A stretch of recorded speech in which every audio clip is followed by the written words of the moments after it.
What's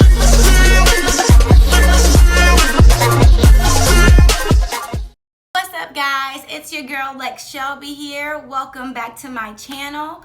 Please make sure you like, share, and subscribe, guys. Today, I really just wanted to elaborate on the bullying. Yesterday, I talked to you guys about how I had to, deal with bullying, and today I just want to elaborate on it. So it actually started, with me growing up. With me growing up, I was always different in my family. They always called me the valley girl and the white girl or the country girl or the punk rock girl or the gothic girl, and they were my family and I loved them, but it really used to bother me. And so I would go home and or get in the car with my parents once they picked me up and be like, Mom, this is what happened. It really, makes me mad when they do this. And, her and my dad would just tell me to stand my ground, stand my ground. And I would, I still, liked my music and, talked the same way. But sometimes I would, have to adapt and try to be black, and it wouldn't come off and black. And because to them I wasn't black enough. So I would try to be a little bit more hood, but it just did not come off that way. So, I used to just have issues with where do I fit in, with being, I guess what some would call, just a country, black girl. And so when I got in high school, my freshman year, I was getting bullied. Girls were calling me names. They were, talking about me, about the way that I talked, about the way that I dressed. And it just went on and on and on and on.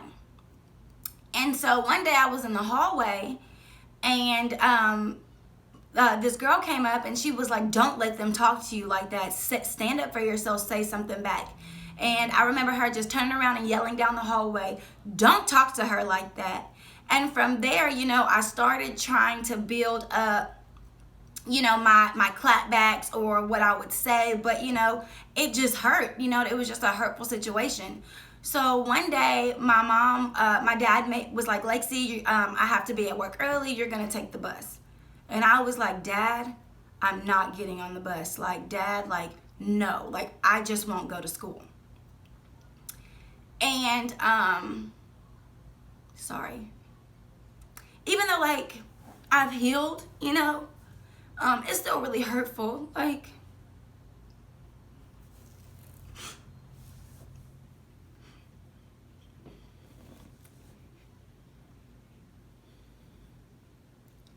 People just had an issue with me being me. I wasn't trying to be anybody else. I wasn't, it was just how I was. Well, so my dad made me get on the bus, and for some reason, I just knew. I was like, I'm not putting up with this anymore. And I was never the girl to wear sweatpants and forces and a t-shirt, but on this particular day, I felt like when I was getting on the bus, I was battling up for war. So I put on these Air Force Ones that my brother had bought me that I had never worn. I wore some gray sweatpants and a long sleeve shirt because I was just not having it today. And of course, as soon as I get on the bus, it's foolishness. This girl that I had issues with, she started throwing a pencil at me. So I threw the pencil back. I was like, you're not gonna be throwing a pencil at me. So I threw it back. And when I threw it back, I guess she kind of was mad, and people were like, ooh, Lexi stood up today, oh my goodness. So I was the last one getting off the bus, and when I was getting off on the bus, the guy before me was like, Lexi, she's waiting for you. She's literally waiting for you to step off the bus. And so I was just like, oh my goodness. And I literally, y'all, went into fight or flight. Literally, it was survival mode. And as soon as I stepped off the bus, y'all, she was in her fighting stance. She was ready. And so as soon as I got off the bus, y'all, I just threw my first punch. I just threw, hopping off the bus and just knocked her dead, just boop. And we literally got the fight. And she, that's how I knew it was really a jealousy thing, because I'm thinking, she literally took her nails, y'all. We're fighting.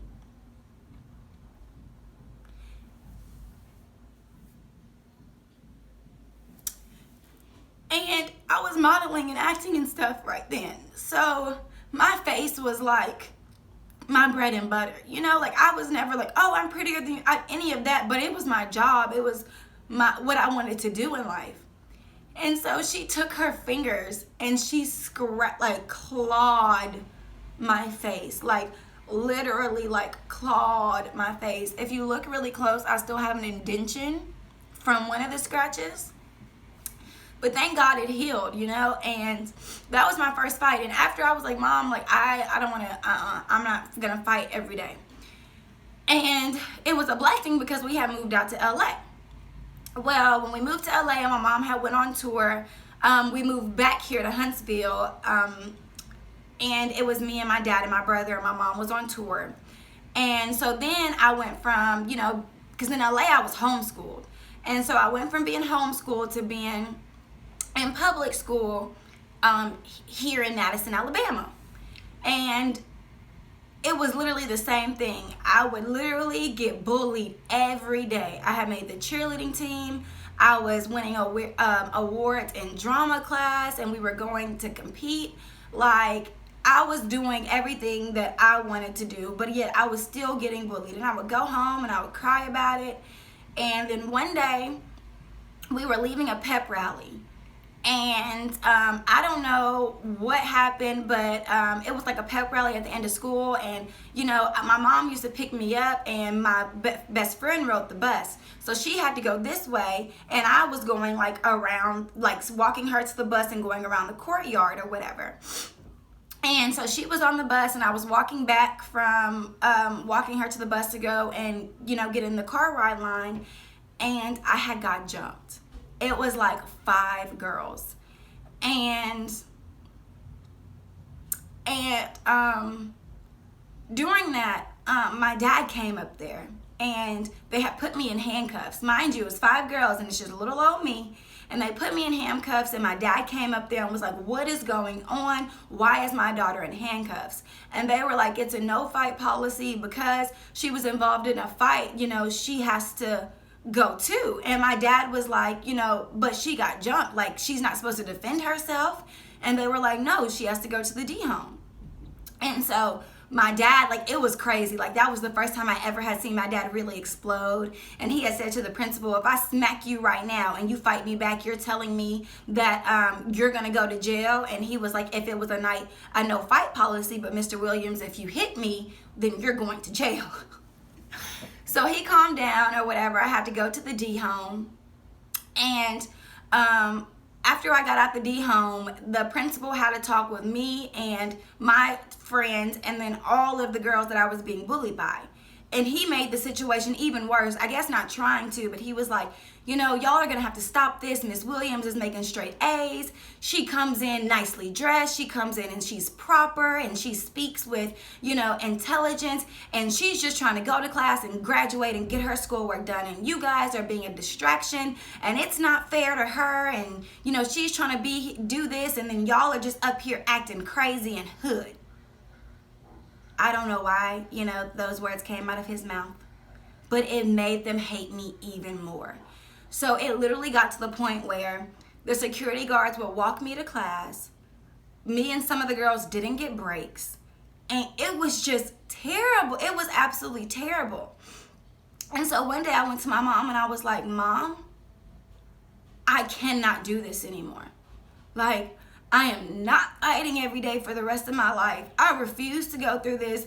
It's not okay. I've tried everything. I've tried to turn the cheek. I've tried everything. Like, at this point, I'm kicked off the cheerleading team because they kept fighting me and there's a no fight policy. And regardless if they are, you know, starting it or not, they have a no fight policy. So now I'm kicked off the cheerleading team. Now I feel like people are looking at me as a troublemaker. Like, I just refuse to put up with this anymore. I'm not doing it. So my mom took me out of school, and I literally had to finish through homeschool. I finished high school in homeschool, graduated in homeschool, all of that. And I became so angry and so hard. And not even that, y'all, God always had me because the girls who were jumping me, they were a family. And I used to get my hair done by their aunt and their mother. And God just protected me that they never came in while I was getting my hair done, because my mom used to drop me off and leave, but I never found this out until later down the road. And then I just quit going to the salon and all, like, no, now that I know, they might know now, and I'm just not going. So I had to change everything about myself, and I got so depressed and so lonely. And I had issues of trauma and PTSD. Like, y'all don't understand. Like, bullying is that bad. Like, I think by me being bullied, it changed, like, everything about my life. How I felt, how the relationships I had with people, I was always on guard. I was always ready to fight. I didn't trust people. I thought people were just trying to be my friends so they could hurt me. And I just went down a path that I did not want to go down, And with dealing with bullying, and then, my mother getting sick, and then the incarceration of my brother, it was just too much to handle. So I did pick up drugs. But I'm here to tell y'all, like, I'm crying, but I'm crying because I did overcome it, but it was a hurtful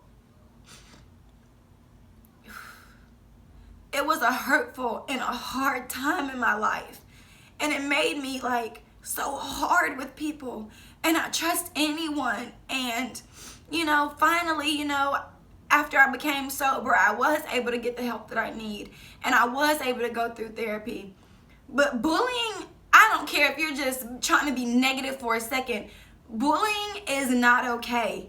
And if you are dealing with bullying, you need to speak up. You need to say something. Like, there's so many, like, people being bullied now through TikTok, through Instagram. Now there's just, like, a more social way to bully people. But bullying is not okay by any means. Like, you are really hurting people. There are people really out here committing suicide because of bullying. So if you have been bullying, you need to stop it. Whatever is going on with yourself, whatever has you so inferior of other people, you have to stop. Like, you change the fabric of a person. You scare them. You can mentally ruin them. Like PTSD, bipolar disorder, anxiety, that stuff is real. I have all of it from being bullied, from being hit, from always being on guard, from people picking on me, from people always saying stuff to me about myself. They made me question myself. It was so many times I did not want to be on this earth. I did not want to live. From bullying. Like, you might think you're just picking on somebody, but you're destroying them as a person. You're hurting the fabric of them. Everything that their parents have molded them to be, you're taking it from them because you're saying you're not good enough, or you're this or you're that. So if you're a bullier, you're weak. And if you are dealing with people and your friends and you're not speaking up about the bullying, you're just as weak as them. Because bullying is not okay on any form. Social media, in real life, it's not okay. And if you are being bullied, speak up.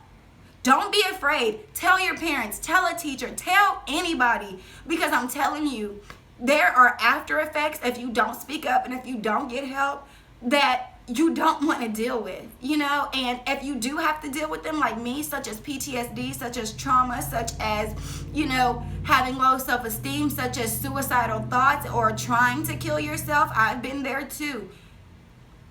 It's hard and it hurts, and we are human beings. And just because you don't like something about us doesn't give you the authority to bully us. So guys, I am like Shelby here. I have been dealing with bullying, and I am so glad that I finally got to speak up about it. I know that you see these tears, but as I talk, I am able to put myself back in those situations, and it was a hurtful thing, and I'm so grateful that I made it through. I'm so grateful that I'm still here. I'm so grateful that, the Lord spared me and I wasn't able to take myself out. But please don't be a bully. If you see somebody being bullied, please speak up. Stop it. The person who was bullying, if somebody speaks up, they will stop within 3 seconds or less. Please speak up. Please save somebody's life. Okay? And if you're being a bullier, you need to stop. You need to figure out what's going on in your inside of your heart, because it's not okay. And we're all hurting and we're all dealing with things, but bullying is not the way to deal with it. And I've been the bullier too. I've walked around on guard because I was bullied, and that's not the way to live either. So guys, be safe, love yourself. No bullying, not on cyberspace, not in real life, not on any of that, okay? Keep your head up. You are beautiful. You are loved. Speak out. Make sure you like, share, and subscribe. And it is Lex Shelby here. I always do that and mess my fingers up.